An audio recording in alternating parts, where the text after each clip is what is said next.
O ano de 1969 é um ano pesado. Herdou o AI-5, os sequestros, as prisões, desaparecidos, torturas, exílios.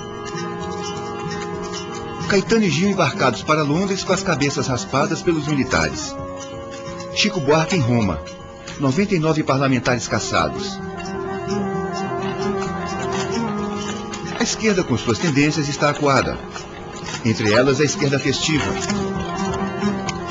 E dela, da sua anarquia, surge um tabloide que vai incomodar muita gente e encantar o Brasil. Nasce quase como uma farra de Ipanema. Mais uma. Logo ganha áreas de confronto, contestação, protesto. Como não consegue matá-lo de forma rápida, ganha musculatura e faz do humor e da ironia algo muito sério. Com ele o jornalismo, a publicidade, os costumes e o nível da hipocrisia nacional sofrem um abalo. O Brasil nunca mais será o mesmo. Amanhã vai ser outro dia. Amanhã vai ser outro dia. Hoje você é quem manda. O Pasquim chega às bancas com uma fórmula simples. Humor, ironia, uma entrevista como carro-chefe, bastante ilustração, textos curtos, frases de vários sentidos e a seguinte escalação. Tarso de Castro, editor-chefe. Jaguar, editor de humor. Sérgio Cabral, editor de texto. Carlos Prósperi, editor gráfico, e Cláudios, que logo será correspondente em Genebra. A ele se juntam Ziraldo, Milor, Luiz Carlos Maciel, Paulo Francis, Mais Enfio, Ivan Lessa, Miguel Paiva. E aos poucos Sérgio Augusto, Caetano, Vinícius, Lauber, o mundo pensante de Ipanema. O que estava sendo discutido era o nome do jornal. Eu me lembro que eu fiquei em casa, eu arranjei uns 80 nomes. Então relacionei tudo e tal, e fui para encontrar com o Tarso e com o Jaguar. E aí o Jaguar falou assim, o Jaguar já tem nome? Eu sugeri o nome Pasquim. Por quê? Porque eu disse que todo mundo ia chamar esse jornal que nós íamos fazer de Pasquim. Então a gente já cortava a onda dos caras, né?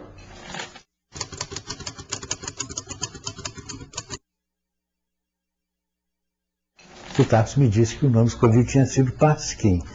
E eu me lembro que eu não gostei do nome. Eu disse para ele, Pasquim, isso é ideia de ginasiano em colégio que vai fazer um jornalzinho de colégio e bota o nome de Pasquim. As tentativas de imprensa alternativa no Brasil, eu acho que pré-Pasquim, o que havia? Né? Houve algumas na história que você pode examinar, e elas têm um período de lançamento e tal, e depois vão desaparecendo e desaparecem.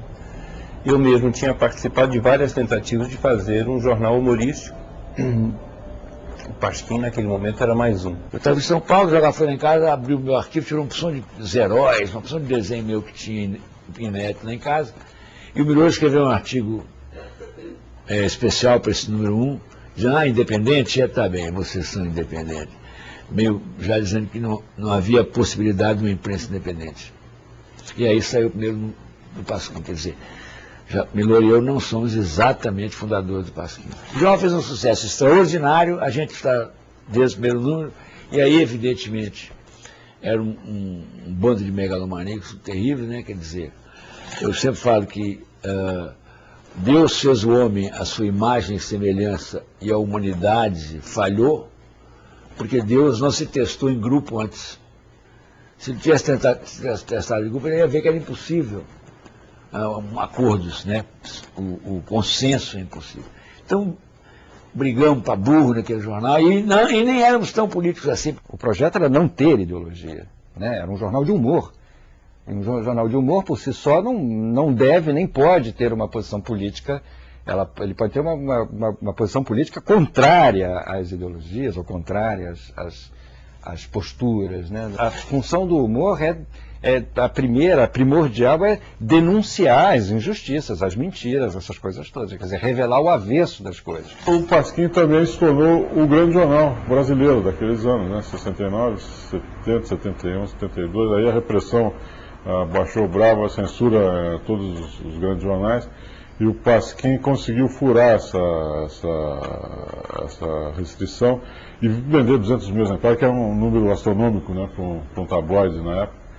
Então foi um pouco a bíblia de todo jornalista que tem hoje por volta de 50 anos, foi o Pasquim. Hoje existe o humor gaúcho, que é muito forte, e é bem gaúcho mesmo, né? Tem o humor de Minas Gerais, que é a geração toda que veio depois do Enfio, né?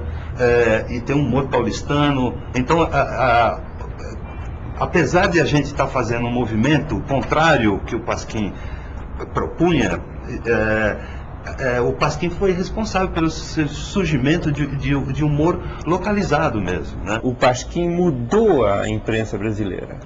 Quer dizer, revistas sérias que surgiram como a Veja, por exemplo, a Veja, de uma certa forma, aquelas páginas amarelas são inspiradas no que o Pasquim fazia, né?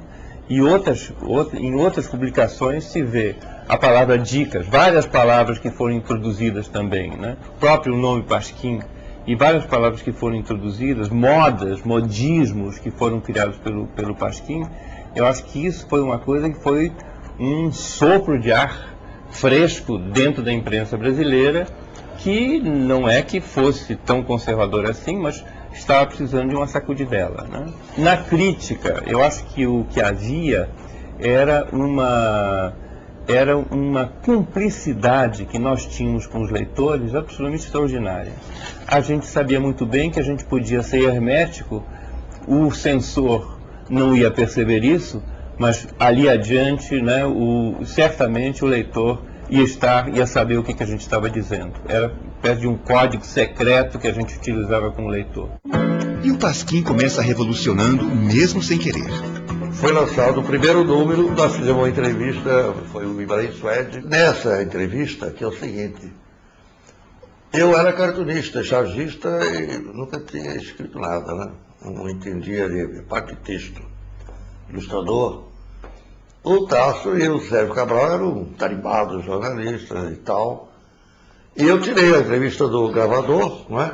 E eles sumiram, porque aquilo ali era uma bagunça, todo mundo vivia de porra e tal. E faltavam duas horas para... Eu já estava na oficina com o texto da entrevista tirado e editado por mim, né? Aí eles chegaram. Chegou o primeiro Tasso não sei de onde, o Sérgio Cabral não sei de onde. Aí, e a entrevista? Eu falei, tá aqui a entrevista. Eles leram, não, mas tem que fazer o copydesk. Eu falei, o que é copydesk? Copydesk, botar em linguagem jornalística, porra. Eu falei, mas como linguagem jornalística? Tá ótimo desse jeito, cara. Então, linguagem jornalística, o quê? O que ele falou tá aí, porra. Não, mas você não entende nada de jornalismo, rapaz, isso aí não existe. Mas acontece que estava na hora de virar, já tinha festa programada de lançamento e não sei, alguém não tinha, foi do jeito que estava, entendeu? E isso resultou numa revolução na imprensa brasileira, porque era a primeira vez que se publicava uma entrevista da maneira que a gente fala, e não da linguagem chamada copydeskada de jornalismo, né? E eu poderia até dizer que foi um plano nosso, de uma coisa inovadora. Aconteceu por acaso, absolutamente, porque eu não sabia nem o que era copydesk e não tinha tempo de reescrever, porque estava na hora de rodar, virar a coisa, né? E foi assim que a gente, como eu digo, tirou o paletó e a gravata da linguagem jornalística. Primeiro número tiramos 14 mil exemplares, aí às 10 horas, saiu numa quinta-feira, às 10 horas da manhã de quinta-feira, o Altair me telefonou e falou assim, olha, Está esgotando o jornal, preciso tirar mais. Posso tirar mais 14 mil? Tira. Aí eu estou olhando o Correio da Manhã, que onde rodava o jornal, rodou mais 14 mil. Ele, então, teve o sucesso que ele teve, não foi um sucesso instantâneo, imediato, ele foi crescendo rapidamente, mas não foi instantâneo. Houve um período em que as tiragens subiam, mas subiram relativamente devagar. Ipanema ainda não tinha sido apresentado ao Brasil por inteiro. Este pequeno tabloide fará isso com a força de uma TV, inventando, mudando e subvertendo valores num país em clima de sonho e medo. O Pasquim foi feito para Ipanema. Agora, acontece que naquele momento, esses fatalismos históricos, naquele momento, Ipanema pautava o Brasil. Ipanema significava o Olimpo, quer dizer, essa deve ser a grande existência. Viver mesmo é viver em Ipanema, quer dizer. E aí, o Pasquim vira o porta-voz desse modus vivendi. É muita coincidência histórica acontecendo quando o Pasquim se insere nela. Ele era como uma gota de sangue num bolo de algodão, quer dizer, logo o algodão ficou todo vermelho, quer dizer. Sabe, é aquela coisa da expansão de uma ideia que chega num campo fértil. Terreno fértil que tem de avançar pelo menos 400 quilômetros em direção ao sul.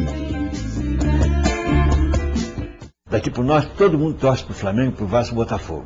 Daqui para o sul, começa a pensar. São Paulo, aquele negócio, eu costumava dizer, o grande problema dos jornais cariocas em São Paulo é que não vem com tradução. São Paulo começa a exigir tradução. E daqui para o sul, o pessoal exige tradução do carioquês, entendeu?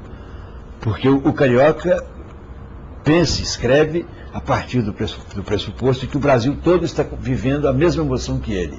Então, o grande obstáculo a ser vencido era São Paulo. E São Paulo caiu. No dia que São Paulo começou a falar pasquinês, aí Pasquim realmente deslanchou nacionalmente, se transformou num grande veículo. Nunca foi um veículo forte, empresarialmente falando,